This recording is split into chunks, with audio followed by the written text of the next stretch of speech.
अब शुरू होने जा रहा है देश का सबसे बड़ा मुकदमा, आपकी अदालत, रजत शर्मा के साथ।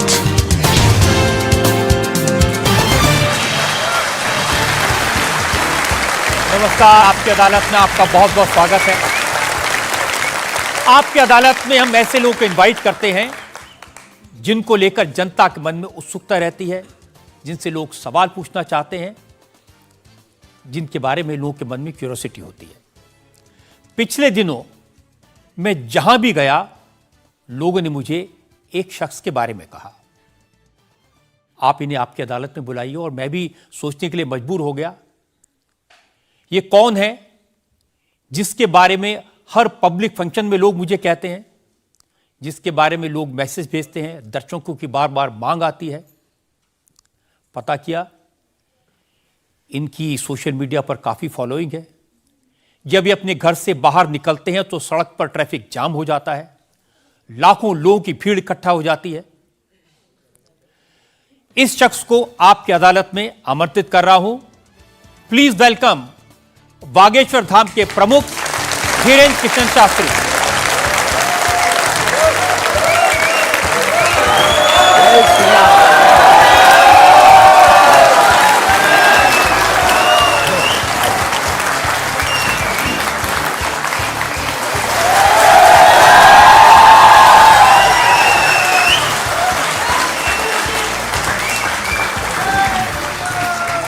और धीरेन्द्र कृष्ण शास्त्री पर मुकदमे में आज हमारे जज हैं वरिष्ठ पत्रकार विनोद अग्निहोत्री।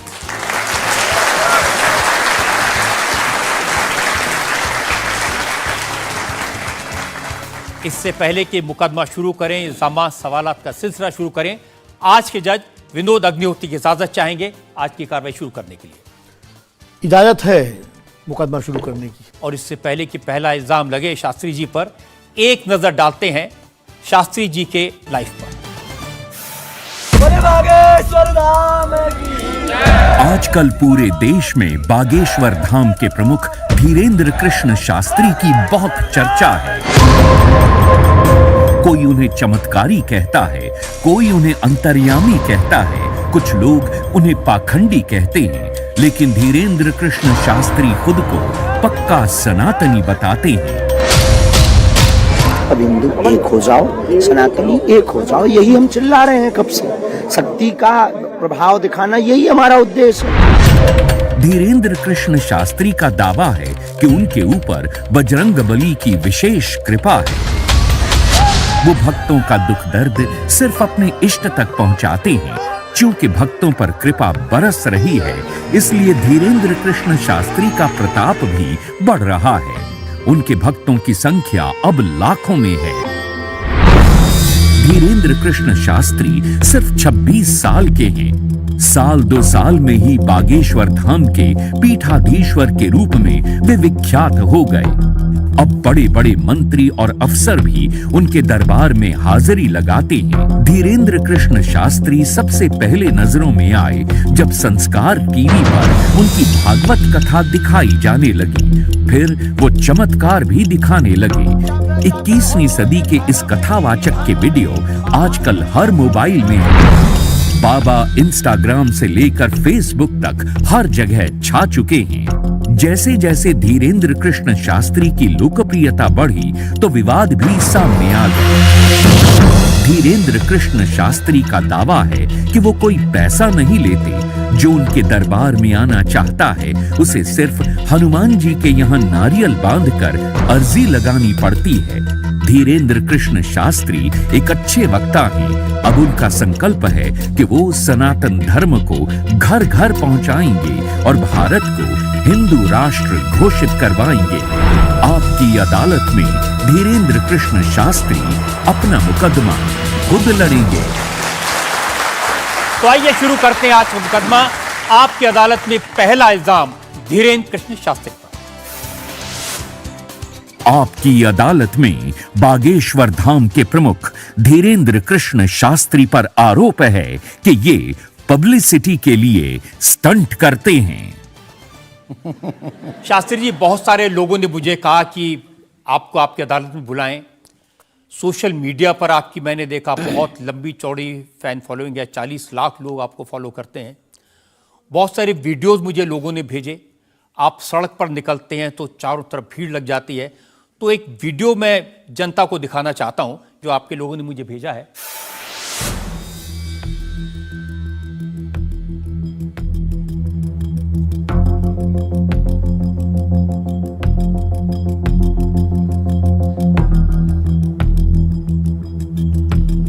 तो ये वाकई में शास्त्री जी असली वीडियो है या पब्लिसिटी स्टंट है, बनाया हुआ है? लोगों की अपनी अपनी भावनाएं होती हैं, अपनी दृष्टि से देखने की।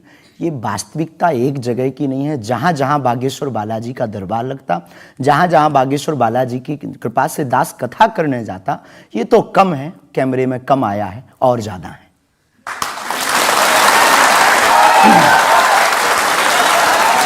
लेकिन 26 साल की उम्र में इतनी चर्चा, इतनी पब्लिसिटी, ऐसा क्या है आप में? जिसका गुरु बलवान होता है, चेला पहलवान होता है। जो लोग कहते थे ईश्वर नहीं होते या भगवान नहीं होते, हमारी दृष्टि में इस छोटे से गांव से, गढ़ा गांव, मध्य प्रदेश के बुंदेलखंड में एक छोटा गांव गढ़ा है। गढ़ा में रहने वाला एक छोटे परिवार का बालक धीरेन्द्र कृष्ण अगर यहां तक पहुंच सकता है बालाजी की कृपा से, तो भारत का प्रत्येक व्यक्ति भगवत कृपा से कहीं भी पहुंच सकता है।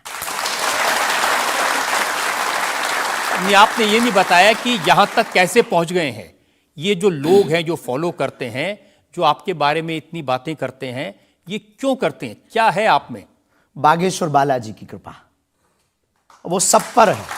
लेकिन आप अगर कहेंगे, क्योंकि आपसे जीतना तो बड़ा मुश्किल है, हम पहले आपको साफ कर दें कि चूंकि आपका नाम तो रजत शर्मा जी है, लेकिन हम आपको दयालु नाम से, क्योंकि हमारी भारतीय परंपरा में बड़ों का नाम नहीं लेते, तो हम आपको दयालु कहकर संबोधित करेंगे, अगर बुरा ना लगे तो। नहीं, आप कुछ भी करिए। वैसे हम आपके यहाँ आज मेहमान हैं, तो ये हमारा अधिकार भी है। तो दयालु जी, हमारे ऊपर, सबके ऊपर बागेश्वर बालाजी की कृपा है। लेकिन हमने अपने गुरुदेव की जो चरणों की सेवा की, उस सेवा के माध्यम से ऋषि परंपरा की जो मंत्र विधा हमको प्राप्त हुई है, वो हमारे पास एक ऐसी अनूठी है जिससे पूरा विश्व की मंगल कामना भी करते हैं। पूरा विश्व अपनी समस्याओं के समाधान के लिए गुरु के नाते बागेश्वर धाम चला आता है। शायद इसीलिए लोग हमारे पास आते हैं। मैंने तो ये देखा कि जब से आप संस्कार टीवी पर आना शुरू हुए और लोगों ने आपके प्रवचन सुने, उसके बाद लोकप्रियता बड़ी तेजी से बढ़ने लगी। हाँ, ये कह सकते हैं माध्यम है, परंतु देखो साधन है, साध्य नहीं। दरबार 3 पीढ़ी से लग रहा, हमारे दादा गुरु जी भी लगाते थे, हम भी 11 साल से लगा रहे हैं। नजर आपकी आज पड़ी है अब इसमें, और हमें ये लगता है कि इसमें ये हमारी गलती नहीं है, देखने वाले की गलती है। बड़ी देर से देखा है हमें, हम तो पहले से ही गुरु कृपा से चमकदार थे। मुझे तो लग रहा है बहुत जल्दी देख लिया आपको, भी तो आपकी उम्र ही कुछ नहीं है। हम उस परंपरा से हैं, जब 5 वर्ष की अवस्था में ध्रुव जी लीला कर सकते हैं, प्रहलाद जी लीला कर सकते हैं, तो हम 26 साल में क्यों नहीं लीला कर सकते? तो आपने क्या क्या लीलाएं की हैं?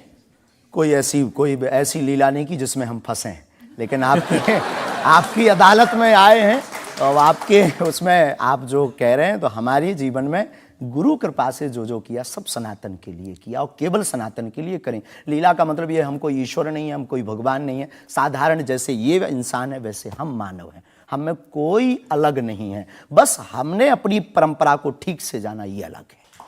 आप जब स्कूल में पढ़ते थे तो जैसे बाकी छात्र होते हैं ऐसे ही थे लगभग, और मास्टर जी कहते थे ये स्कूल में ना आए तो अच्छा है, इतना शरारती है? हाँ, उपद्रवी तो थोड़ा थे, क्योंकि हम जाते थे तो एक तो बहुत कम जाना होता था, लेकिन बहुत गंभीर और सौम्य भाव से हम जाते थे, और लोगों की भावनाएं हमारे पास रहती थी। चूंकि हमारे दादा गुरु का नाम बहुत प्रसिद्ध था, तो दादा गुरु के कारण लोग हमको भी प्रेम देते थे, स्नेह देते, दुलार देते। हमारे दादा गुरु जी को हनुमान जी का 2 बार साक्षात्कार हुआ, ऐसा हमने माना, और उनके अनुयायियों ने माना।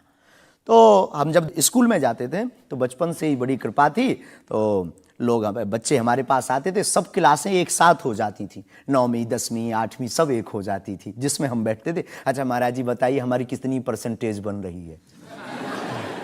तो हम वो बचपना उस वक्त ऐसा भाव रहता था दिखाने का। अब तो बहुत गंभीर हो गए, लोगों ने कह करके हमें बड़ा गंभीर बना दिया। तो वो भाव रहता, अच्छा ठीक है तेरी प्यारे 56% बन रही, और मेहनत कर 60 हो जाएगी।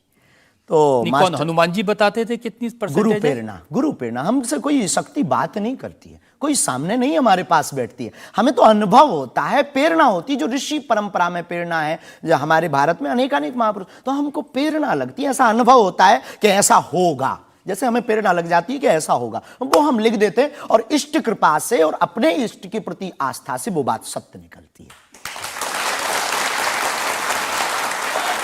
हमारा जीवन भी बड़ा अभाव से गुजरा।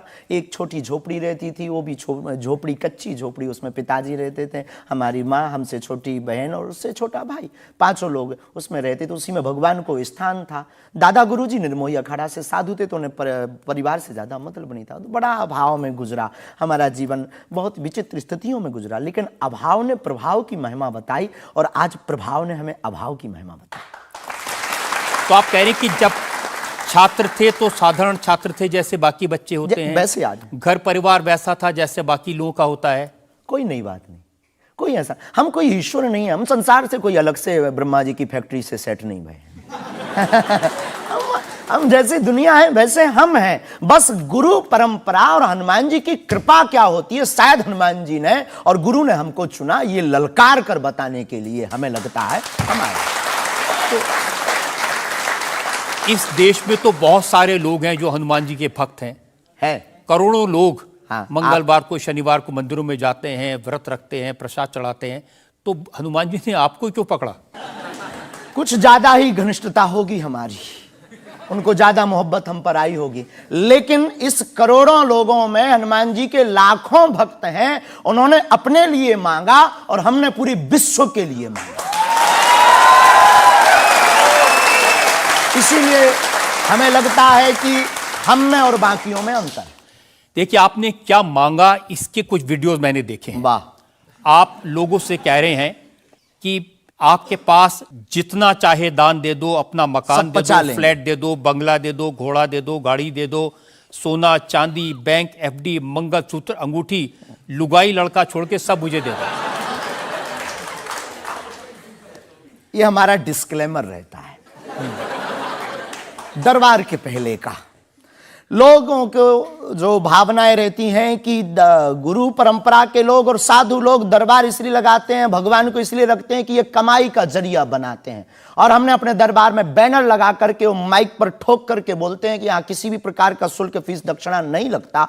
पर अगर तुम शिष्य मानते हो अपने आप को और हम गुरु हैं, तो गुरु परंपरा के नाते अगर कुछ भी तुम दे दो, अगर आप भी इंडिया टीवी का ये हाउस हमारे नाम करें, हमें कोई दिक्कत, और लेते भी हैं। लेना बुरा नहीं है, उपयोगिता बुरी है। लेकर के उसका सदुपयोग करते या दुरुपयोग करते। हम लेते हैं, कोई अगर देता है तो स्वीकार करते गुरु के नाते। हम उस परंपरा से हैं जहां अंगूठा तक दान गुरु को दे दिया जाता है, हम भी लेते हैं। कितना कमा लेते हैं? हमारी तो कोई फिक्स कमाई नहीं है, क्योंकि हमारी कोई कंपनी या बिजनेस नहीं है। कोई चढ़ा जाता है, हमारे पास करोड़ों सनातनियों का प्यार, लाखों करोड़ों लोगों की दुआएं, हजारों संतों का आशीर्वाद, इतनी कोई हमारी हिसाब कमाई किताब तो रखता होगा ना कि कितना पैसा आया। जितने सनातनी उतनी कमाई, हिसाब आप लगाओ।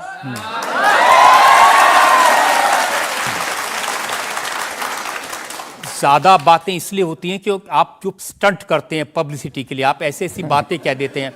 आप कहते हैं कि बिना वीजा के हनुमान जी रावण की लंका में घुस गए थे। ये जो मॉडर्न युवान भाई बहन है, इनको लंका प्रवेश के बारे में बताएंगे तो इनको ये लगता है कि ये घिसी पिटी बातें इनके दादा परदादा बताते रहे, ये बेचारे ऊब गए। इनको कुछ ऐसा चाहिए कि उस अध्यात्म से ये कनेक्ट हो पाए। जैसे रावण ने मुझसे फोन पे बात की। हाँ बिल्कुल, हम वही बोलने ही वाले थे। लगता है आज हमारी शक्ति आपके पास पहुंच गई। तो हमें आपको समझाना है, रावण से फोन का बात का मतलब सबके अंदर रावण बैठा है। कोई ऐसा दुनिया में नहीं जो गलत कृत्य देख रहा, गलत कर रहा और सच जानते हुए चुप है, वो रावण की दृष्टि का आदमी। तो हनुमान जी लंका गए, इसको इन युवानों को कैसे जोड़े, इन्हें तो वीजा, पासपोर्ट, फॉरेनर ये शब्द पता है, तो इनसे कनेक्ट करने के लिए हमारा अध्यात्म इतना विशाल और इतना अथाह है कि उसमें कुछ भी आप डाल दो वो आप स्वीकार सोच रहे हैं करेंगे। कि आपको अध्यात्म पता है, इनको नहीं पता। इस देश ऐसा की नहीं जनता हमने को कहा। आपसे ज्यादा अध्यात्म पता है। ऐसा हमने नहीं कहा। हमें अपने हिसाब का पता है, उन्हें अपने हिसाब का, वो अपने में श्रेष्ठ हैं, हम अपने में अब जो कोशिश कर रहे हैं विद्यार्थी। हमने ऐसा कभी नहीं कहा कि हम श्रेष्ठ हैं, और ये आरोप हमें नहीं लगता कि ठीक है। आपका ये कहना कि मेरे पास एक गधा है जिसमें वाईफाई है और वो प्लेन में भी वाईफाई चलता है, ये मजाक की बातें नहीं है। लोगों की दृष्टि से, भावनात्मक दृष्टि से देखा जाए तो ये बहुत गहरा विषय है। मजाक की दृष्टि से अगर कोई देखेगा तो देखो, जाकी रही भावना जैसी प्रभु मूलत देखी तिन तैसी। भगवान की कोई लीला को सिर्फ रास लीला को उठाते हैं, लेकिन हम तो महाभारत भी उठाते हैं। तो अपनी अपनी दृष्टि है, हम ये मजाक में नहीं कहते। हम उनको बताना चाहते हैं कि हमारे देवी देवताओं से जो हमारे इष्ट की परंपरा की जो निशानी है वो अगर नज़दीक रहे, गुरु की निशानी अगर नज़दीक रहे, माता पिता की बातों की निशानी नज़दीक रहे, तो बेटा कभी गलती नहीं करेगा, वो चार चांद लगाता रहेगा। शास्त्री जी, इसको कहते हैं आप अंधों के शहर में आईना बेचने की कोशिश कर रहे हैं। ऐसा हमारा भाव नहीं है, अपितु हमारा भाव ये है कि उस केवल वाईफाई को हम बताते नहीं, उसकी महिमा भी बताते हैं, और दरबार में आने वाले लोगों को उसकी महिमा का अनुभव भी कराते हैं। तो फिर वो जो बात मजाक की है ना, वो फिर अध्यात्म, आस्था, ईश्वर से जुड़ करके नास्तिक भी आस्तिक बन जाता है। देखिए, आपको भोले भाले लोगों को बताना चाहिए कि भाई ये मैं मजाक में कह रहा हूं, विनोद हम कहते है, भी हैं। और ये मैं ये असल हम में बहुत कह बार बोलते हैं, विनोद हम कर रहे हैं, हम बहुत बार बोलते हैं। अब कोई हमारे विनोद को सीरियस ले ले तो वो उसका निजी अनुभव है। तो अब मैं लोगों को बता दूं कि एक बार बगैर टिकट पकड़े गए थे आप रेलवे में। हाँ, ये तो बताना चाहिए, बिल्कुल पकड़े गए थे, लेकिन ये भी बताइए कि हम टीटी से ही 1100 रुपया लेकर आए थे। उसी टीटी से लेकर आए थे, और जिस वाईफाई की आपने चर्चा की उसी वाईफाई की दम पर उसके बाप का नाम बताकर लेकर आए थे। इसी तरह की बातें कह के ऐसे दिखाते हैं जैसे चमत्कार कर दिया, जैसे मेरे ऊपर हनुमान जी की बहुत कृपा हो गई, मैं भविष्यवक्ता हूं, और फिर जो भोले भाले लोग हैं वो प्रभावित हो जाते हैं। हमने कभी एक नहीं दावा किया कि हम चमत्कारी हैं। आज भी आपकी अदालत में हम कहते हैं कि हम कोई चमत्कारी नहीं है, हम कोई ईश्वर नहीं है, हम कोई महात्मा नहीं है, हम एक आम इंसान हैं। लेकिन हमारी अपने इष्ट के प्रति आस्था, ऋषि परंपरा के प्रति आस्था है, जो महर्षि वाल्मीकि से पत्र दरबार की महिमा चली है, उस महिमा का हम अनुकरण करते हैं, और उस आस्था में उलझनों में का रास्ता मिल जाता है, तो उसे आप चाहे चमत्कार मानिए अथवा फिर आप अपनी बुद्धि से जो जिसने जो जाना वो हमें माना। देखिए शास्त्री जी, बहुत सारे ऐसे लोग हैं, गरीब हैं, परेशान हैं, बीमारियों से थके हारे हैं, डॉक्टर से आशा छूट जाती है, हॉस्पिटल से आशा छूट जाती है, वो आपके पास आते हैं, वो सोचते हैं यहाँ इलाज मिलेगा। किसी का बच्चा बोल नहीं सकता, किसी का बच्चा चल नहीं सकता, वो लोग बड़ी आस्था विश्वास लेके, जो मैंने जानकारी हासिल की, वो आते हैं, सोचते हैं कि यहाँ से शायद उन्हें कोई रास्ता दिख जाएगा, और उन्हें मिल जाता है। जो आते हैं श्रद्धा पूर्वक आते हैं। देखो, जिंदगी में अगर वो परेशान है और डॉक्टर से परेशान होकर के या कहीं से भी निराश होकर के आया और उसे कुछ मिले ना मिले, हम ये तो नहीं कहते, जिसकी जितनी निष्ठा उसको उतना हमारे बागेश्वर बालाजी के दरबार में मिलता है। और अगर नहीं मिलता, और अगर उसे जीवन जीने की अगर डांडस और सात्तावना मिलती है, तो क्या ये भी कम है? बिना पैसों में, बिना दक्षिणा दिए, बिना कुछ लगे अगर हनुमान जी से जुड़ रहा, अगर वो प्रभु से जुड़ रहा, अगर उसे जीवन जीने में 4 दिन की जिंदगी है, डॉक्टर ने कह दिया तो मर जाओगे, लेकिन बागेश्वर धाम के नाम से उसके चेहरे पे मुस्कुराहट है कि मेरा हारे का सहारा है, तो अगर ये मुस्कुराहट उसके चेहरे पर आती, इससे किसी को गुस्ताखी क्यों? देखिए, अगर बागेश्वर धाम आने से लोगों का इलाज हो जाता है, तो फिर आपको कैंसर हॉस्पिटल बनाने की क्या जरूरत है? यही तो हम बताना चाहते हैं कि दुआ और दवा दोनों आवश्यक है। हमने ये नहीं कहा कि हम डॉक्टरों के खिलाफ हैं। अब मैंने पूछ लिया तो आपने दवा ऐड कर दिया उसमें। नहीं, हमने औषधालय बागेश्वर धाम पर खुलवाया है, और मंदिर के समीप खुलवाया है। वहां पर ग्राम पंचायत का भवन है, वहां पर आयुर्वेदिक औषधालय है। दुआ और दवा मतलब नीचे दवा है, और वहां ठीक नहीं हुए तो दुआ के लिए चढ़ जाओ मंदिर पर। दोनों काम करें, ठीक है। और ये कोई नई बात नहीं है, हमने ऐड नहीं की, डॉक्टर खुद ऐड करता है, ऑपरेशन करता है, जब ठीक नहीं होता तो वो भी कहता है तुम भी प्रार्थना करो। लेकिन ये सही है कि जिस इलाके में आप हैं उस इलाके में बहुत सारे ऐसे लोग हैं जो इसी तरह पर्ची निकालते हैं, जो इसी तरह दुआ की बात करते हैं। पूरे भारत में ऋषि परंपरा के अनेक लोग हैं, बहुत लोग तो नहीं कह सकते, पर अनेक लोग पूरे भारत में हैं। और केवल हमारे इलाके में नहीं, पूरे भारत में। हमारे इलाके में बागेश्वर बालाजी की महिमा और दादा गुरुजी के पास दरबार से, कृपा से बहुत से महापुरुष और भी। मैं बताता हूँ, एक लवलेश नाम के गुरुजी हैं, 20 साल की उम्र है, और वो भी इसी तरह से पर्ची निकालते हैं, वो भी इसी तरह से। हम कभी ऐसे मिले नहीं इस भाव से, हमारा कभी मिलना नहीं हुआ, और इस विषय पर उनका निज मत हो हम कह नहीं सकते, ईश्वर जाने। नहीं, मत तो पता नहीं, उनके ऊपर रेप का इल्जाम है और वो जेल में है, कह नहीं सकते। तो उस एरिया में ऐसे और भी बहुत सारे लोग हैं। अभी हम अर्जी लगाने के हिसाब से घूमे नहीं हैं। आप कहो तो इस बार जाकर के घूमेंगे कितने लोग हैं। अभी तो हमें एक पता है, छतरपुर जिले में एक गढ़ा गांव है, वहां बागेश्वर धाम है, वहां सदगुरु सन्यासी बाबा से परंपरा चली दरबार की, आप भी आइए। ये बात सही है कि देश में बहुत सारे ऐसे लोग हैं जो कहते हैं हमारे पास सिद्धि है। एक जयपुर में है, उन्होंने बताया कि मैंने कर्ण पिशाच को साधा हुआ है, और वो भी किसी की भी डेट ऑफ बर्थ बता देते हैं, किसी के परिवार वालों का नाम बता देते हैं। हमारे पास ऐसी कोई सिद्धि नहीं है, ना हमने ऐसी कोई साधना कर रखी है। हमारे पास सिर्फ अपने इष्ट पर, हनुमान जी पर भरोसा है, जो अष्ट सिद्ध नवनिधि के दाता हैं। ना हम कोई डेट बताते हैं, ना हम कोई नाम बताते हैं, और अगर उनकी कृपा से पता चल जाए तो कोई बुरी बात नहीं। जनता में जो लोग सवाल पूछना चाहते हैं। आमतौर पर क्या होता है कि संत का नाम आते ही हमारे माइंड में एक इमेज बनती है कि गाड़ी होगी, बहुत ही जो उनकी वेशभूषा होगी बहुत ही सिंपल और सरल होगी, लेकिन आपकी वेशभूषा देख के, टोपी देख के लगता है एकदम कलरफुल रहता है। आपकी दुनिया ही रंगीन है तो साधु को भी रंगीन होना चाहिए। बहुत बढ़िया, बहुत बढ़िया। जब 7 रंगों की भरी दुनिया है माय डियर सिस्टर, 7 रंगों से भरी दुनिया है, तो मुझे क्या दिक्कत है। और हम कोई साधु नहीं, हम कोई महात्मा नहीं, ना हमने चोला ले रखा है। हम एक वर्ण व्यवस्था की बात नहीं करेंगे, हम एक गुरु के शिष्य हैं और आम इंसान हैं। और अगर कोई सरनेम पूछे तो हम शुक्ल वंशीय सरयूपारी ब्राह्मण है। तो जो 7 ब्राह्मणों की वेशभूषा है वो हमने धारण की, गुरु के नाते हमने ये पादुका अपनी एक परंपरा को निर्वाहन करने के लिए धारण की। और टोपी कोई आया तो दे गया, अगर आप कुछ दो बहन हमें तो वो भी स्वीकार है। आप चाहो तो कुछ हमें पहनने को दे सकते हो, हम पहन लेंगे। एक वेबसाइट ने लिखा कि ये जो टोपी पहनते हैं ये पहनाने वाले से भी कुछ गुरु दक्षिणा लेते हैं, जो कपड़े पहनते हैं, जो कपड़े जिसके दिए पहनते हैं उससे भी कुछ पैसा लेते हैं। आज तक ऐसा कोई मिला नहीं है, खोज जारी है। किसी ने हमें आज तक दक्षिणा नहीं दी टोपी पहनाने के नाम पर या कपड़े पहनाने के नाम पर। हम तो राह चलते कोई मिल जाता है तो उसका पहन लेते, अपना दे देते हैं। हम तो साधु उस परंपरा के हैं, उस परंपरा के। लेकिन अच्छे लगते हैं आपको ये रंग बिरंगे कपड़े? बहुत आनंद आता है। क्या दिक्कत है साहब? किसी को दिक्कत है वो हमसे ज्यादा रंगीन पहने। एक शायर ने कहा कि जो खानदानी रईस हैं वो मिजाज रखते हैं नर्म अपना, आपका लहजा बता रहा है आपकी ये दौलत शोहरत नहीं।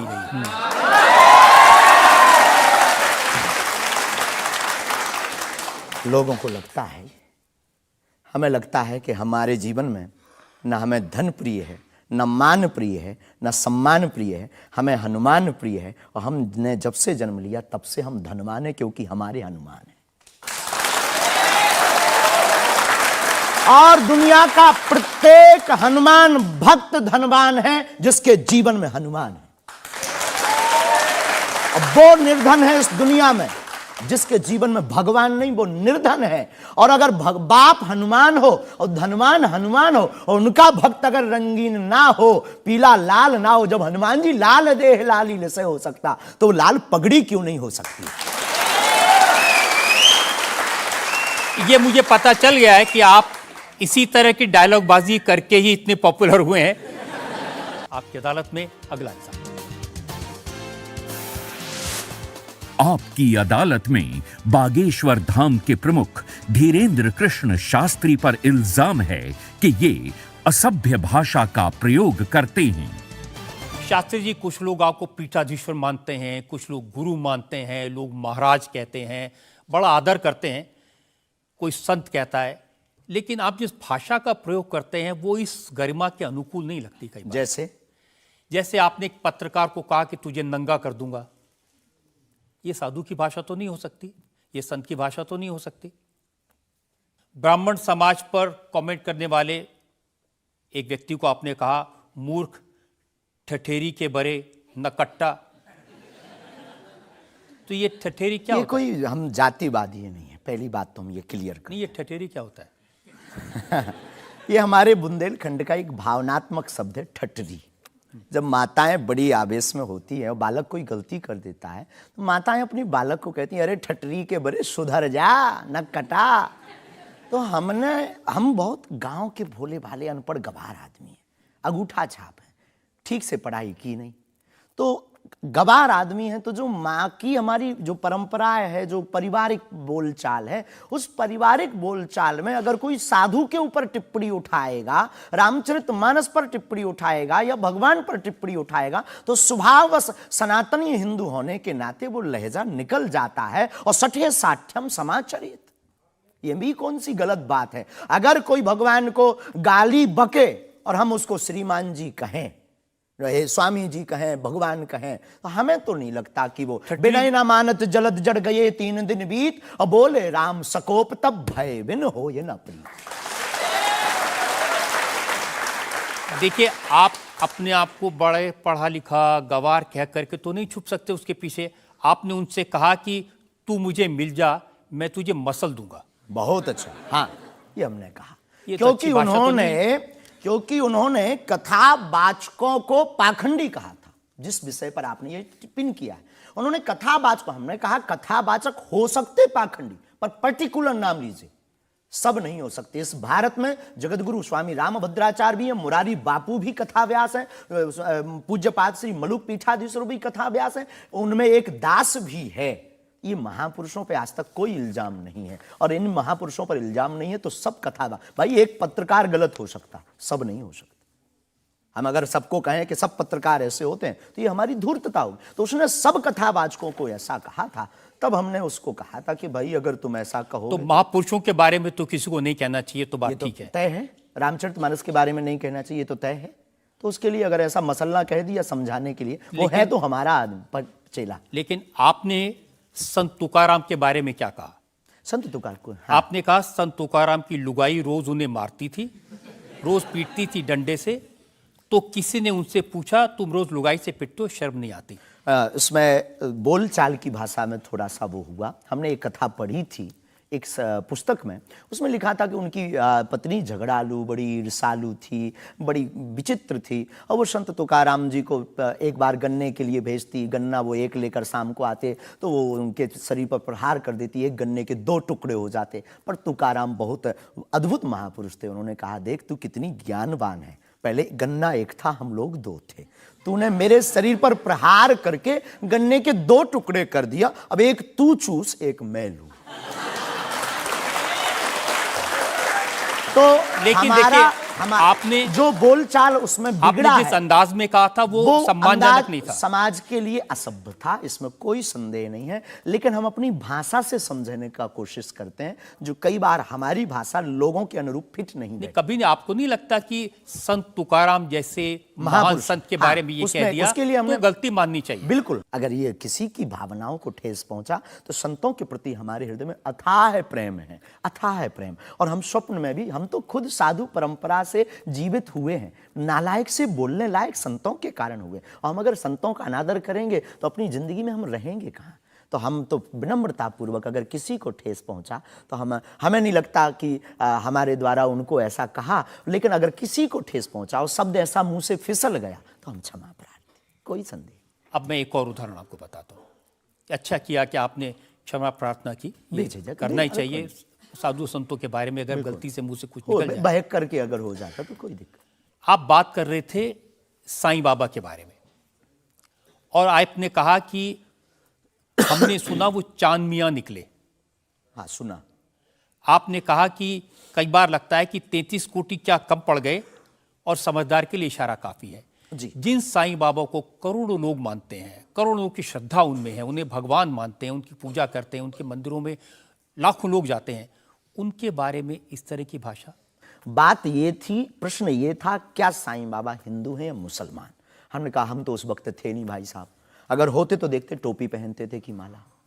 तो हमने जो सुना है, कोर्ट ने कहा, ऐसा एक पत्रकार में पत्र वार्ता में निकला है कि वो चांदनियाँ हैं। उन्होंने, उनके जो कमेटी के लोग हैं, उन्होंने क्षमा मांगी। तो हमने यही बात उनको बता दी, बस प्रेस की बात बता दी। तो हमसे ज़्यादा ये आरोप जिस पत्रकार ने ये छापा है उस पर उठना चाहिए। नहीं, लेकिन आपके कहने से लोगों की भावनाएं आहत हुई। हमारा किसी भी संत के प्रति अनादर नहीं, सब धर्मों के प्रति सम्मान है। जो जिस धर्म को मान रहा, बलपूर्वक उसको मानना चाहिए। हम सिर्फ अपने धर्म के कट्टर हैं, सिर्फ ये बताना चाहते हैं हम आपको। तो साईं बाबा का सम्मान करते हैं आप? बेझिझक, संत के नाते, संत के नाते बेझिझक। हमें बाबा साईं बाबा से क्या आपत्ति है, क्या विपत्ति है? हमें अपने आप से आपत्ति नहीं है, हमें किसी साधु से कैसे आपत्ति हो सकती? क्योंकि जिस सनातन धर्म की आप बात करते हैं, वो वसुदेव कुटुंबकम सबसे पहले की तो संयम, धैर्य, भाषा पर नियंत्रण, ये सब। लेकिन कब तक धैर्य, कब तक संयम? राम की यात्रा पर कब तक पत्थर सहेंगे? पालघर के संतों को बर्बरता के साथ मारा जाता है, कब तक सहेंगे? रामचरितमानस की प्रतियां जलाई जाती हैं, कब तक सहेंगे? संतों को पाखंडी इस देश में बताया जाता है, कब तक धैर्य और संयम रखें? एक दिन भगवान का भी धैर्य खो गया था और उन्होंने भी बाण मार करके समुद्र को सुखा दिया था और रावण का दमन कर दिया था। तो हम कब तक धैर्य, ये भोले भाले लोग, ये भोले भाले सनातनी कब तक ये धैर्य सहेंगे? और एक बात हम आपकी अदालत में बोल देते हैं, सनातन के लिए अगर हमारे प्राण जाते हों और अगर लोगों की दृष्टि में हम असंयमित हैं, तो ये हमें बने रहने दीजिए। देखिए, सनातन धर्म के बारे में आप अच्छी बातें कही, किसी को आपत्ति नहीं है, लेकिन अभी जो आप इतनी जोर जोर से कह रहे थे कब तक बर्दाश्त करें, कब तक बर्दाश्त करें, तो कौन आपको बर्दाश्त करने को कह रहा है? जो ये प्रतियां जला रहे हैं, जो संतों को मार रहे हैं, जो सनातन के खिलाफ झूठा प्रचार कर रहे हैं, जो संतों के खिलाफ और सनातन की संस्कृति को छिन्न भिन्न करने के लिए मूवी बना रहे हैं। जब आप ऐसी बातें कहते हैं ना, तो असदुद्दीन ओवैसी जैसे लोगों को ये कहने का मौका मिलता है कि इन लोगों को अनाप शनाप बातें करने का अधिकार दे दिया सरकार ने। उनको लगता है कि इस तरह की बातें करते हैं उससे समाज में नफरत पैदा होती है, दीवारें खड़ी होती हैं। हम करें तो चोरी, वो करें तो सीना जोरी। उनके मंचों से मारने काटने की बात होती तब नहीं, अक्षरधाम में 40 हिंदुओं को मारा जाता तब नहीं है, उनके खुले मंच पर धर्म परिवर्तन करवाया जाता है तब कुछ नहीं होता है। उनके खुले मंच पर संतों को, कितने संतों की हम आपको वीडियो क्लिप ना दिखा दें, उनके खिलाफ टिप्पणी की, गाली बकी गई, यहां तक कि हमको भी रोज 500 गालियां आज दी जा रही। तो क्या ये सही है? शास्त्री जी, हिंदू समाज में भी ऐसे बहुत सारे लोग हैं जो इस तरह की भाषा का इस्तेमाल करते हैं, जो इस तरह की धमकियां देते हैं, जो दूसरे धर्मों की भावनाओं को हमें नहीं आहत लगता करते कि हैं। हिंदू समाज धमकियां देता है, जवाब दे। समाज नहीं, हिंदू समाज में भी कुछ लोग ऐसे वो हैं, कुछ लोग अगर जो हैं इसी तो तरह का भाषा का इस्तेमाल सबका कर- तो नहीं कह सकते, पर हम प्रति उत्तर दें। नहीं, जो लोग ऐसे लोग हैं उनके लिए भी आपको उसी सख्ती से बोलना चाहिए। हम किसी भी पंथ के विरोधी नहीं हैं, हम सनातन धर्म के कट्टर हैं और सनातन का विरोध, हमें मुसलमानों से डर नहीं है, ना पादरियों से, ईसाइयों से, अपने में भी रहने वाले कुछ जयचंदों से भी डर है जो सनातन का विरोध कर रहे हैं। हम उनके खिलाफ भी बोलते हैं। और ये जो मसलने वाला विषय है, ये मसलने वाला विषय जो हमने बोला है, वो किसी मुसलमान के लिए नहीं बोला, एक हिंदू व्यक्ति के लिए ही बोला, जब उसने संतों पर उंगली उठाई थी। और बोलना हमारा, हमें मौलिक अधिकार है, हम भी भारतीय नागरिक हैं। मुसलमानों से कुछ परेशानी है? बिल्कुल भी नहीं, हमारे तो मित्र भी हैं।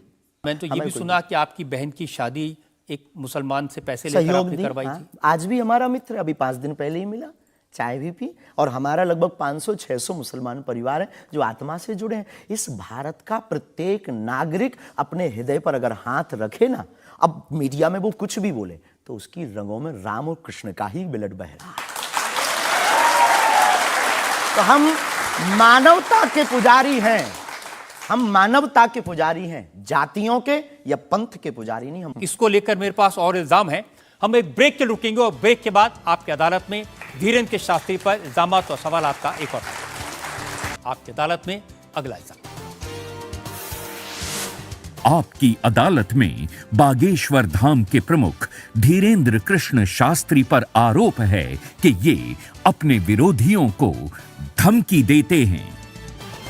शास्त्री जी, सुना है कि विरोधियों को धमकी दे रहे थे आप, लेकिन आजकल आपको भी धमकियां मिलने लगी हैं। आपको भी लोग कह रहे हैं कि जान को खतरा है। हाँ, ये कोई नई बात नहीं है। इस भारत में जब जब भी सनातन की बात किसी ने पुरजोर तरीके से उठाई है तो उसको मिटाने के लिए और उसको डिगाने के लिए तरह तरह के स्वांग और षड्यंत्र, तरह तरह के प्रायोजित ढंग से उसको फंसाने के उपाय किए गए हैं। लेकिन सिर पर सीताराम, फिकर फिर क्या करना। और रही बात धमकी की, तो साधु परंपरा में या हम अपनी गुरु परंपरा में कभी किसी को धमकी नहीं देते हैं। हम सिर्फ ये कहते हैं कायदे में रहोगे तो फायदे में रहोगे। आपके लिए सुरक्षा की मांग करने के लिए आपके समर्थकों ने जंतर मंतर पर एक प्रदर्शन किया, उसका वीडियो मैंने देखा है।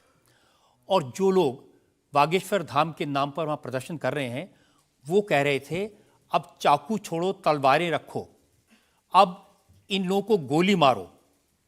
और वो लोग बहुत ही हिंसक भाषा का इस्तेमाल ये बिल्कुल भी कतई हमें पसंद नहीं है और इसकी छूट हमने कदापि किसी को नहीं दी है। क्योंकि हम स्वयं ये कहते हैं कि जिंदगी में याद रखना, सनातन धर्म वो धर्म है जो अहिंसा का पुजारी है और हम हिंसा के पक्षधर नहीं है।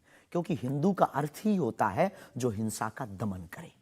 लेकिन आपने तो कुछ रिएक्ट ही नहीं किया। वो आपके स्पोक्स पर्सन हैं, उन्होंने कहा कि अरे तुम सब कब मारोगे, जब सब मर जाओगे, ईसाइयों को, मुसलमानों को कब मारोगे? नहीं, ये बात बिल्कुल गलत है। क्योंकि सबको जीने का अधिकार है और हमें ऐसी कोई जानकारी नहीं लगी और हमारी तरफ से कोई लोग नहीं गए। लेकिन मैंने आपको जानकारी दे दी, आप चाहें तो मैं आपको वीडियो भेज दूंगा, वो देख लीजिए। बिल्कुल, हम एक बार बोलेंगे उनको, बेझिझक बोलेंगे। हम कभी इसके पक्षधर नहीं है। हम भारत में बहुत प्रेम और बहुत ही अहिंसा पूर्वक जीवन के पक्षधर हैं। इसलिए हमने हिंदू राष्ट्र की मांग की है। इतने अहिंसा के पक्षधर हैं आप, आपने खुद एक बार कहा कि अब सब हिंदू अपने हाथ में हथियार, माला और भाला रखो। ये तो हमारी देवी देवताओं के भी हाथ में है। प्रत्येक भगवान के हाथ में, किसी के हाथ में मुगदर है, त्रिशूल है। उनसे भी लोगों को आपत्ति होगी जिन्हें दिक्कत है। हम सुरक्षा करना, भारतीय संविधान में भी हथियार देने का लाइसेंस दिया जाता है, उसको बंद करवाया जाए। जो हथियार देने का लाइसेंस है वो आत्मरक्षा के लिए। तो हम भी आत्मरक्षा के लिए भाला रखवा रहे हैं। हमारी क्षमता नहीं ना बंदूक लेने की, साहब गरीब आदमी है।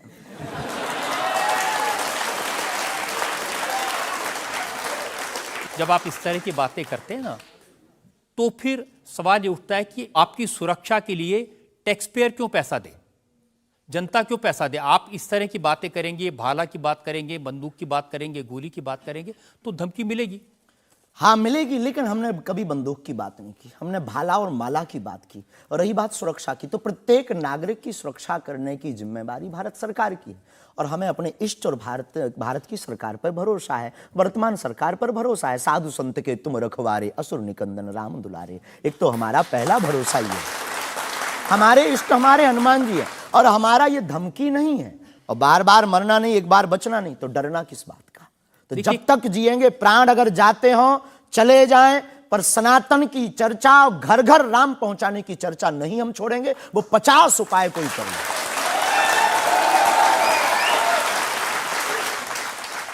कोई ना कोई डर तो है। आप कहते हैं कि मैं अब बुलडोजर खरीदने वाला हूं, हिंदुओं एक हो जाओ, पत्थर मारने वालों पर बुलडोजर चलाओ। ये भी हमारा अहिंसात्मक बयान है, पूर्ण अहिंसात्मक। बुलडोजर कब से अहिंसात्मक हो गया? वाह, ये कुआं खोदने के भी तो काम आता है। तो हमने कहा कि अगर राम की यात्रा पर कोई पत्थर फेंकेगा तो बचाने के लिए भाई बुलडोजर खरीदो। और अगर किसी को अपनी शरीर की दिक्कत है या किसी को अपने पंथ को दिक्कत है, वो क्रेन खरीद ले, हमें क्या दिक्कत है? हम कोई रोक नहीं रहे हैं। लेकिन अभी हमारे पास इतना रुपया नहीं आया कि हम बुलडोजर लें। और अगर आप लोग सहयोग करेंगे तो हम रख लें। देखिए, ये डायलॉग मारना अच्छा है, डायलॉग नहीं, लोगों को मजा भी आता है। गुरु की परंपरा के अनुसार हम सिर्फ एक बात बताते हैं। हाँ, लोगों को डायलॉग लगता है। कैसे गुरु हैं जिनकी परंपरा में कभी भाला, कभी बुलडोजर, और फिर कहते हैं मैं अहिंसा की बात ये हमारी करता हूं। ऋषि परंपरा है। ये भगवान राम की परंपरा है। अच्छा, धनुष भगवान बाण राम के लिए। टाइम पर बुलडोजर आते थे। भगवान राम धनुष बाण लिए थे। अब थोड़ा टेक्नोलॉजी बढ़ गई है तो टेक्नोलॉजी के हिसाब से हमें भी बदलना चाहिए। परिवर्तन प्रकृति का क्या नियम करेंगे, है। क्या करेंगे बुलडोजर का? आत्मरक्षा। घर के बाहर रखेंगे कि देख भाई तू आना मत, ये भी है भाई। बंदूक जो इनके पास होती, सिपाहियों के पास चलाते थोड़ी हैं अनेक बार, वो तो दिखाने के लिए होती है कि तू कुछ करना। आप जो बातें कह रहे हैं ना कि सिपाहियों के पास भी बंदूक होती है, जो सीमा पर रक्षा करते हैं उनके पास बंदूक होती है, हमारे पास क्यों नहीं हो सकती? ऐसी बातें जानते हैं, मैंने किससे सुनी थी बहुत साल पहले, भिंडरान वाले से। ये कौन है? भिंडरान वाले पंजाब में जो आतंकवाद फैला था उसके सिंबल थे। नहीं, हमने कभी बंदूक की बात नहीं की, बुलडोजर की। उनसे मैंने ये सवाल पूछा था। उन्होंने बुलडोजर रखी थी। मैं आपको बताता हूँ, उनसे मैंने, देखिए ये मजाक की बात नहीं है, मैंने उनसे सवाल पूछा था कि उनकी आपत्ति क्या थी कि जो हिंदू हैं वो यज्ञोपवीत क्यों पहनते हैं और सिख लोगों को कृपाण लेकर जाने की इजाजत क्यों नहीं होती। तो मैंने उनसे कहा कि यज्ञोपवीत से क्या नुकसान किसी को हो सकता है? तो उन्होंने कहा नहीं, इससे भी गला घोट के मारा जा सकता है। मैंने कहा आप तो बंदूक की बात कर रहे हैं। तो उन्होंने यही कहा था कि सिपाहियों के हाथ में भी तो बंदूक होती है, वो भी आत्मरक्षा के लिए। तो ऐसी बातें जो लोग गुरु परंपरा के लोग हों उनको नहीं कहनी चाहिए। आपकी दृष्टि से कह सकते हैं, लेकिन हमें लगता है कि आत्मरक्षा के लिए सब कुछ जरूरी है और वर्तमान समय में आवश्यक है। और बुलडोजर की बात अगर कहें तो बुलडोजर का पूर्ण अहिंसात्मक बयान है और किसी व्यक्ति से अगर आप जोड़ रहे हैं तो वो उसका निज मत है। हमारा मत बंदूक की तरफ। सनातन धर्म का मत क्या है? सनातन धर्म का मत है सनातन सत्य, अहिंसा, दया, क्षमा, दान, जप, तप। मारकाट की बात तो नहीं करता वीरता सनातन भी धर्म। है, ये वीरता का प्रतीक है बुलडोजर। चाय भी मंगवा दो साहब। अच्छा, हम चाय पियेंगे, हमें चाय की पीना बड़ी चाहते आदत हैं। है। हाँ, तो पानी और चाय दोनों भेजा जाए। जी जी। वैसे तो संतों को चाय पसंद नहीं आती है ना? लेकिन आपके बारे में जितना मैं रिसर्च की हूँ मुझे पता चला है आपको चाय बहुत पसंद है। क्या ये सही है? जी बहन, बहुत सही बात है। जो कौन सी चाय अदरक पसंद वाली करते चाय। हैं? अदरक वाली चाय, और हमारे दादा गुरुजी को बहुत प्रिय है। इस चाय से हमारी याद जुड़ी हुई है दादा गुरु से। हम 2 भाई हैं वैसे तो, पर ताऊ चाचा के मिलाकर के 10 भाई हैं। और हम जब दादा गुरुजी के पास जाते थे तो सब ऐसे ही बैठते थे। तो दादा गुरुजी बहुत सिद्ध महापुरुष, बहुत कम बोलते थे, महापुरुष थे। तो वो चाय पीते थे तो अपनी जूठी चाय, खूब ये जो नरेली है, इसकी आधी चाय हमको देते थे। तो हमारे जीवन में हमें ये लगा कि ये नालायक से बोलने लायक गुरु के इस प्रसाद के कारण बना है। और प्रत्येक, इसके पीछे एक और रहस्य है, प्रत्येक बालक को अपनी परंपरा को छोड़ना नहीं चाहिए, चाहे किसी भी लेवल पर पहुंच जाए। शायद ये भी सूत्र है। शुरुआत जहां से हुई, गुरु से शुरू जिसका जीवन हुआ, उसे कुछ भूलना नहीं चाहिए। इसलिए हम भूले नहीं, ये शायद हमें लगता कि हमारी अच्छी आदत है। चाय बुरी आदत, क्षमा कीजिए। युवानों से प्रार्थना है, मत पीना, हम नहीं रुकेंगे।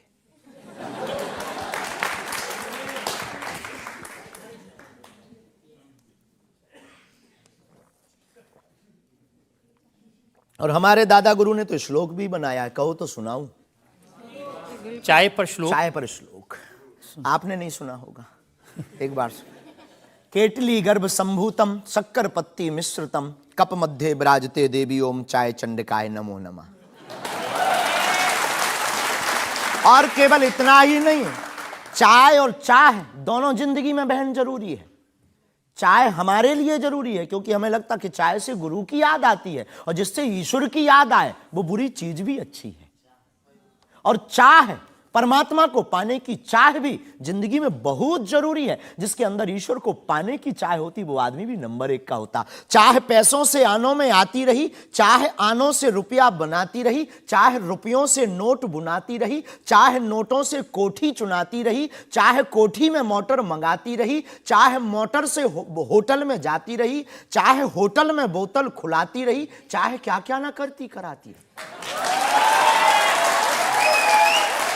चाहे मोटर से होटल में जाती रही, चाहे होटल में बोतल खुलाती रही, चाहे क्या क्या ना करती कराती रही, चाहे पाली जिन्होंने वो पीले हुए चाहे छोड़ी जिन्होंने वो रसीले हुए, चाहे जी से लगी जी जरा हो गया, चाहे हरी से लगी जी हरा हो गया। अब एक ही चाहे हमको चाहिए, वो अगर चाहे हनुमान जी तो फिर क्या चाहिए।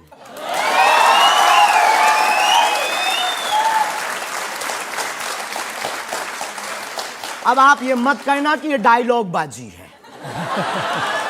क्योंकि हम आपकी अदालत में ये कहते हैं हमारा कोई भी बयान डायलॉग नहीं है, हमारा प्रत्येक बयान हमारे युवाओं को और भारत को जगाने का है। मैं तो सोच रहा था कि आपको पहले से पता होगा कि मैं क्या पूछने वाला हूं।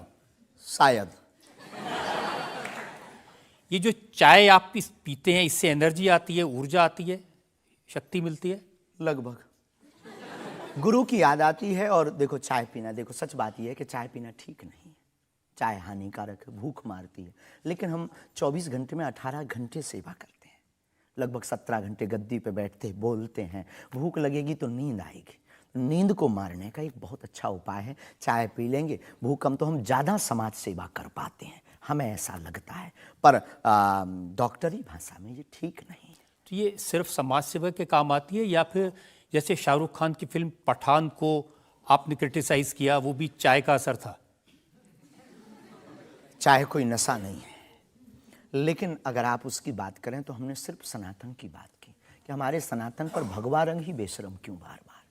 एक फिल्म 1987 के लगभग आई थी, संतोषी माता की फिल्म। संतोषी माता की फिल्म आने के बाद लोगों की भावना इतनी दृढ़ होगी कि शुक्रवार को टमाटर और नींबू बिकना कम हो गए।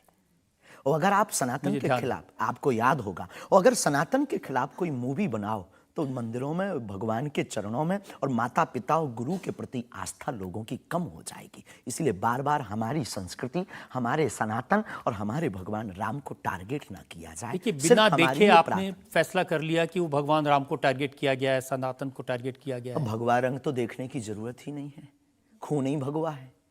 रंग से किसी धर्म को जोड़ना ये तो ठीक नहीं। ये देश तिरंगे का देश है और तिरंगे में तीनों रंग हैं। बिल्कुल है, और सब रंगों का सम्मान करना चाहिए। तो है तो हमने कभी, अच्छा तो भगवा रंग, हरा रंग भी तो बेशरम हो सकता है। हाँ, क्यों नहीं हो सकता? हो सकता है ना। हाँ। बस यही हमारी मांग है।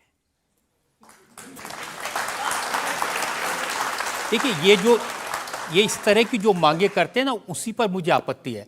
आप कहते हैं ये भारत राष्ट्र हिंदू राष्ट्र बने, बेझिझक बने, हिंदू राष्ट्र बनेगा। ये जातिवाद, हम जातिवाद के खिलाफ हैं।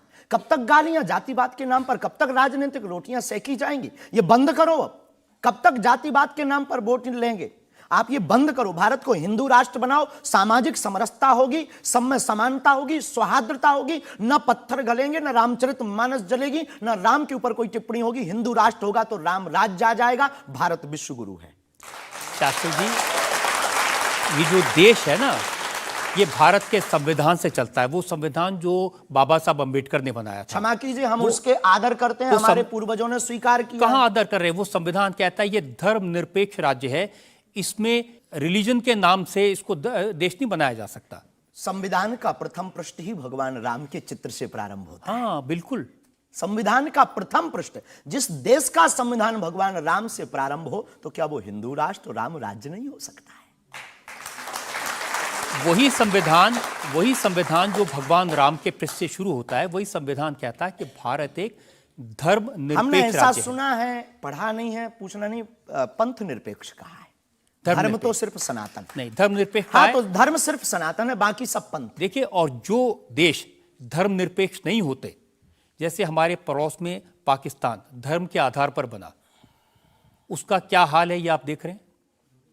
देख रहे हैं, लोगों के पास खाने को रोटी नहीं है, आतंकवाद चरम सीमा पर है। जब इस्लाम के नाम पर देश बनेगा, धर्म के नाम पर बनेगा, तो ये होगा। बिल्कुल बात सही है आपकी, लेकिन हम आपको बता दें बाकी सब पंथ हैं, धर्म सिर्फ सनातन है। सुप्रीम कोर्ट के सामने ये मामला आया था और सुप्रीम कोर्ट ने क्या कहा था, एग्जैक्ट वर्ड्स मैं आपको बताता हूं। सुप्रीम कोर्ट ने कहा कि भारत जैसे धर्मनिरपेक्ष देश में धर्म के आधार पर घृणा फैलाने की, लोगों को बांटने की गुंजाइश नहीं है। जी, सुप्रीम कोर्ट तो का ये नहीं करना चाहिए। हमारी तरफ से आदर है, लेकिन भारत हिंदू राष्ट्र था, है, बस घोषणा की जरूरत है। देखिए, आप रंग के नाम पर फिल्मों का विरोध करते हैं, आपने कहा कि ये फिल्म नहीं चलने देंगे। हम सिर्फ सनातन के विरोधियों का विरोध करते हैं, कोई रंग से, कोई व्यक्ति से, किसी संप्रदाय से हमारा कोई विरोध नहीं। सनातन के विरोधी से हमारा विरोध है, वो किसी भी बिरादरी या समुदाय या समाज का चाहे भले ही क्यों। आपको यह भी समझना होगा, जिस फिल्म का आप इतना विरोध कर रहे थे, जिसको आप कह रहे थे कि लोग देखने ना जाएं, उसको करोड़ों ने देखा और वो लोग सुपरहिट फिल्म हुई। होनी भी चाहिए, हमने सुना सुधार भी किया है, और सुधार करके कोई करे तो फिल्मों से हमारा कोई विरोध नहीं है, क्योंकि वो एक कला है और कला के प्रति हमारा सम्मान है। नहीं, लेकिन आप तो बार बार कभी आप आमिर खान की फिल्म का जिक्र करते हैं, कभी क्योंकि वो शाहरुख खान पीके वाली मूवी बना करके भगवान को गाल पर चिपका करके शंकर जी को बाथरूम में बंद करता है, तो क्या ये सही है? जिसके प्रति हमारी आस्था है, लाखों लोग कहेंगे इस बात को सुनने के बाद, जिनके प्रति हमारी आस्था है उनके साथ ऐसा मजाक किया जाए, भगवान के साथ खिलवाड़ किया जाए, क्या ये सही है? और उसकी बात बोलना अगर विरोध है तो हम मरते दम तक विरोध करेंगे। शास्त्री जी, मुझे कभी कभी लगता है कि चूंकि आपकी उम्र कम है, जैसे आप भिंडरान को नहीं जानते, ऐसे ही फिल्मों का इतिहास भी आप नहीं जानते। एक फिल्म आई थी बैजू बावरा, उसमें एक भजन था मन तड़पत हरि दर्शन को आज, जो सबसे हिट था। इसे लिखा शकील बदायूनी ने, म्यूजिक दिया नौशाद ने, गाया मोहम्मद रफ़ी ने। हम आपको बहुत विनम्रता पूर्वक कहें कि हम किसी भी समुदाय के विरोधी नहीं हैं। पुनः हम कहते हैं, हम रहीम को मानने वाले और कबीर का सम्मान करने वाले हैं। हम शेख मुबारक के साथ मित्रता निभाने वाले। ये आपको समझने की जरूरत है, ये मलिक मोहम्मद जायसी और रसखान का देश है, जहां पर उन्होंने भगवान का गुणगान किया। हमने कभी विरोध नहीं किया, सम्मान किया, रसखान के पद गाए, रसखान के प्रति हमारा आदर है, और भारत में सामाजिक सौहार्दता बनी रही है हमारी मांग है।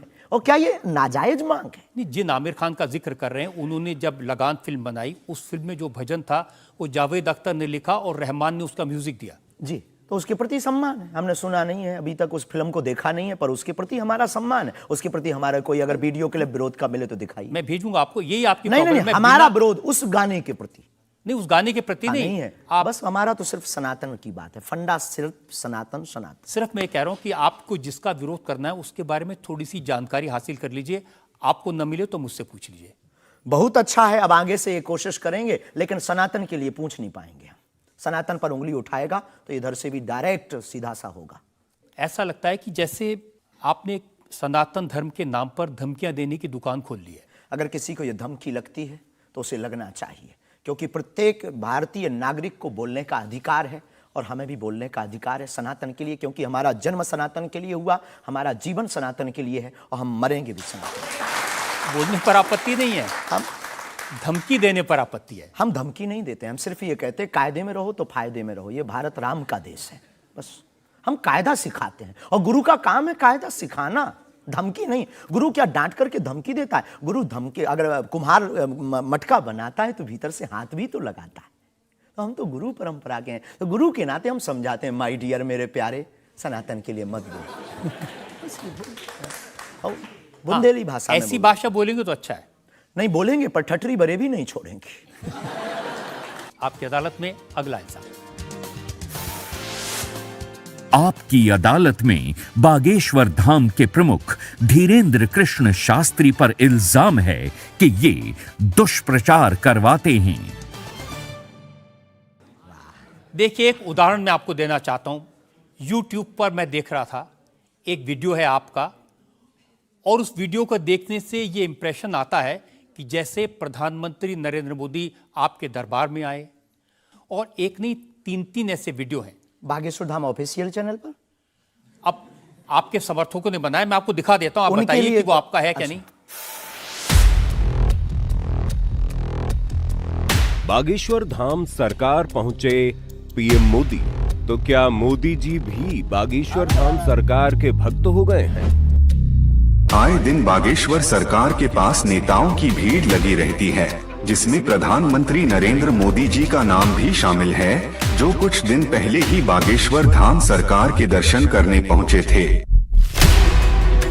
और कहा जाता है कि कुछ दिन पहले नरेंद्र मोदी जी भी बागेश्वर धाम सरकार से अपनी अर्जी लगवाने आए थे। तो आइए सुनते हैं स्वयं पंडित धीरेन्द्र शास्त्री से।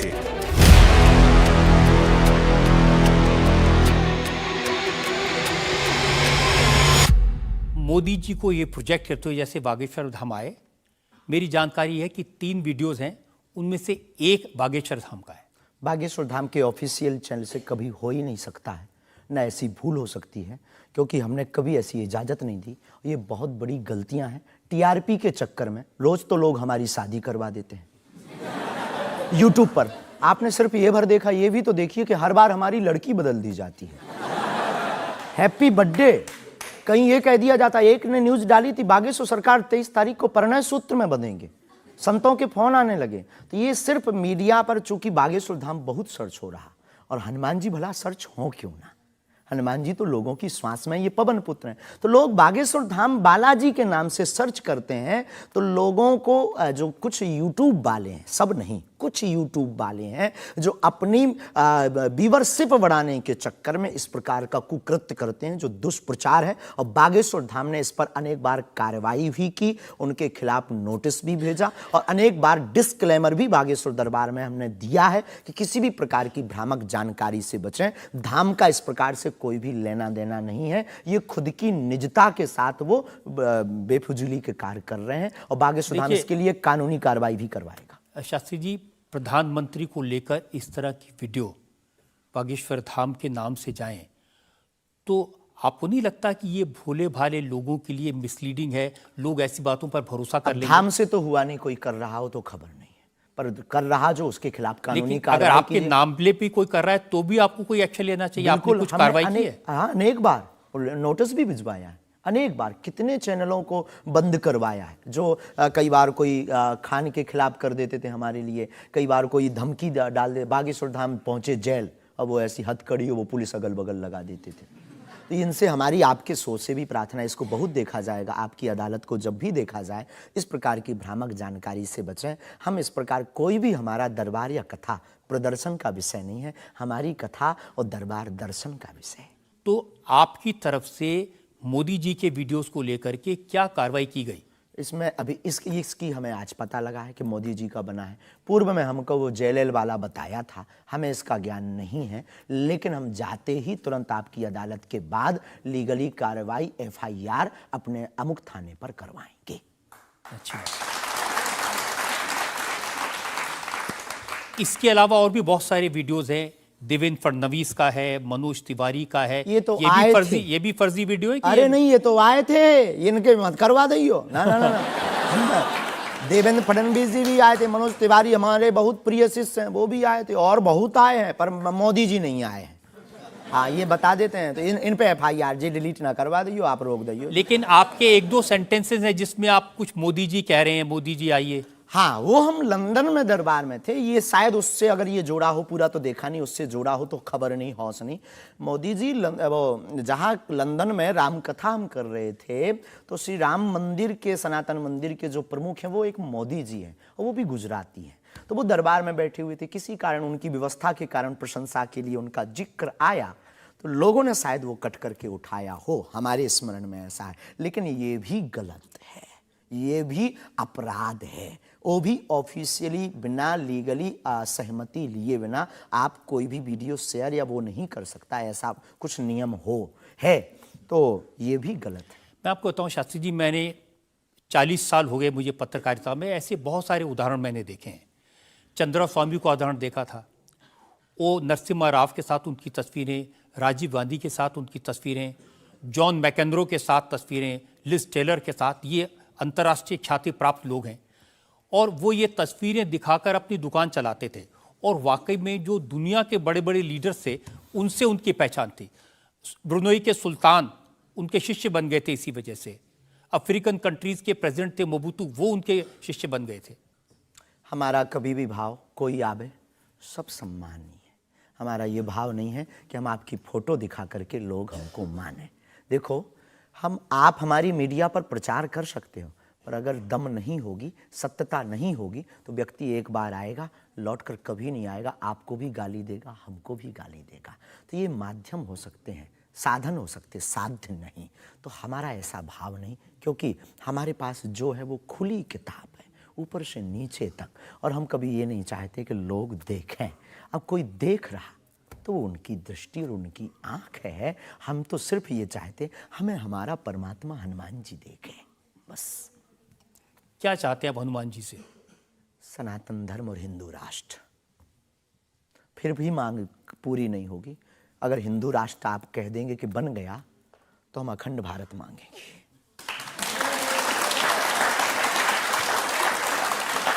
अगर वाकई में आपको भरोसा है कि बजरंगबली ऐसी इच्छाओं को पूरा कर सकते हैं, करते हैं, हमारी तो तो कर रहे हैं। स्केल थोड़ा बढ़ाइए ना, उनसे कहिए कि पुतिन को समझाएं कि यूक्रेन से अपनी सेना वापस ले ले। आइए, ये तो अंतर्राष्ट्रीय, क्योंकि उससे जो यूक्रेन क्रिश्चियन मुल्क है उनको पता चलेगा कि सनातन धर्म की शक्ति कितनी है। हम अपनी तरफ से प्रतिदिन विश्व में कल्याण हो, विश्व में शांति हो, ये अर्जी लगाते हैं। और हनुमान जी ने रावण को भी समझाया था, मान जा भगवान है, वापस कर दो जानकी माता को। लेकिन जिसकी आ गई हो तो हनुमान जी की बातें उसे नहीं भाती हैं। गुरु के नाते हमने भी प्रार्थना की। अब किसी की आ गई, हम जो बताने, हमारे पास लोग आते, महाराज जी हम मर ना जाएं। अब उसको क्या कहें कि जो बता रहा उसे भी मरना है। हद हो गई। तो हम तो पागलों जैसी बात करते मेरे पागल। लेकिन हम श्रीमान जी बड़े विनम्रता पूर्वक कहें कि अगर आपको लगता है तो आपको अर्जी लगाने एक बार बागेश्वर धाम। नहीं, ये अर्जियां लगाने का काम तो आपका है, मेरा नहीं है। और अंतर्राष्ट्रीय विषय पर अब टर्की में इतना बड़ा जलजला आया है, इतना बड़ा भूकंप आया है, हजारों लोग मर गए हैं, तो कुछ आपको अर्जी लगानी चाहिए। बिल्कुल, हमने प्रार्थना तुरंत की। और हम प्रार्थना करते कि प्रतिदिन जो भी हमारे पास है चूरन चटनी, हम अपने गुरुजी से और बालाजी से प्रार्थना करते विश्व का मंगल हो, सबका भला हो। इससे आपको फर्क नहीं पड़ेगा कि वो क्रिश्चियन कंट्री है या इस्लामिक मुल्क? बिल्कुल भी नहीं। हम तो खुद गए, हम तो पूरी दुनिया का मंगल की कामना। हम उस धर्म से हैं जहाँ वसुदेव कुटुंबकम की चर्चा की जाती। सर्वे भवन्तु सुखना सर्वे सन्तु निरामया, सब में मंगल हो, मंगल भवन अमंगलहारी। हम ऐसे नहीं हैं, हम मानवता के हैं। जिसके अंदर दुख है, हे बालाजी उसके संकट, आप संकट मोचन हैं, उसके संकट मिट जाएं, हमें कोई फर्क नहीं पड़ता है। ये अच्छी बात आपने कही। आज हमने मुकदमा चलाया बागेश्वर धाम के प्रमुख धीरेन्द्र कृष्ण शास्त्री पर। हमने उनसे पूछा उनके चमत्कारों के बारे में, उनके प्रवचनों के बारे में, उनके धमकी भरे बयानों के बारे में, उनके स्टंट्स के बारे में और उनको लेकर सोशल मीडिया में चल रहे मिसलीडिंग वीडियोस के बारे में। अब वक्त है आपकी अदालत में आज के जज विनोद अग्निहोत्री के फैसले का। बागेश्वर धाम के प्रमुख आचार्य श्री धीरेन्द्र कृष्ण शास्त्री पर लगे सभी आरोपों और उनके जवाब सुनने के बाद अदालत इस निष्कर्ष पर पहुंची है कि ऋषि और संत परंपरा वाले इस देश में उन्हें भी अपने विचार लोगों तक पहुंचाने का अधिकार है। लेकिन जिस तरह धर्म के नाम पर पाखंड और धोखाधड़ी भी होती है, इसलिए श्री शास्त्री को बहुत सावधान रहने की आवश्यकता है। अदालत तमाम इल्जामों से श्री धीरेन्द्र शास्त्री को बाइज्जत बरी करते हुए निर्देश देती है कि बागेश्वर धाम बालाजी सरकार श्री हनुमान जी की कृपा से उन्हें यदि कोई सिद्धि और प्रसिद्धि मिली है तो उसका उपयोग लोक कल्याण और समाज की नैतिक आध्यात्मिक उन्नति के लिए करें और देश समाज में प्रेम, शांति, सद्भाव का वातावरण बनाने में सहायक हों। शास्त्री युवा हैं, इसलिए उनमें जोश स्वाभाविक है, परंतु जोश के साथ साथ होश भी अत्यंत आवश्यक है। अदालत अपेक्षा करती है कि उनकी वाणी में संयम, करुणा और क्षमा से अभिभूत रहेगी। आशा है कि धीरेन्द्र कृष्ण शास्त्री सनातन धर्म के इन्हीं शाश्वत मूल्यों के साथ भारतीय संत परंपरा को आगे बढ़ाते रहेंगे।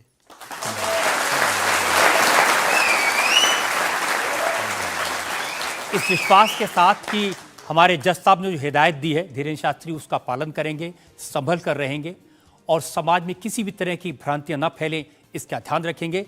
आपकी अदालत का आज का मुकदमा यहीं खत्म करते हैं। अगले सप्ताह आपसे मुलाकात होगी एक नई शख्सियत के साथ। तब तक के लिए नमस्कार। इंडिया टीवी हर वक्त हर जगह डाउनलोड करने के लिए सर्च करें India TV news Google play store या ऐप स्टोर पर।